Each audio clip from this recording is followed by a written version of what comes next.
नमस्कार, तिरंगा रक्षकमध्ये आपलं सर्वांचं मनपूर्वक स्वागत। आज झालेल्या जिल्हा परिषद आणि पंचायत समिती निवडणुकीमध्ये कराड तालुक्यातील 486 मतदान केंद्रांवरती 2,81,928 मतदारांनी आपल्या मतदानाचा हक्क बजावला। कराड तालुक्यातील काही अपवाद वगळता मतदान निर्भयपणे आणि शांततेच्या वातावरणात पार पडल्याची माहिती निवडणूक निर्णय अधिकारी तथा प्रांत अधिकारी अतुल मेहत्रे, सहाय्यक निवडणूक निर्णय अधिकारी तथा तहसीलदार कल्पना ढवळे आणि गटविकास अधिकारी तथा सहाय्यक निवडणूक निर्णय अधिकारी प्रताप पाटील यांनी दिली। आज कराड तालुक्यातील 12 जिल्हा परिषद गट आणि 24 पंचायत समिती गणासाठी आज सकाळी 7:30 वाजता मतदान प्रक्रियेला सुरुवात झाली।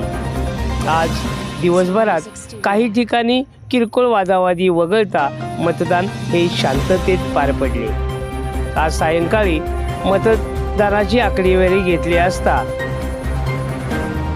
2,81,928 मतदारांनी आपला मतदानाचा हक्क बजावला। तिरंगा रक्षकसाठी विश्वास मोहिते, कराड।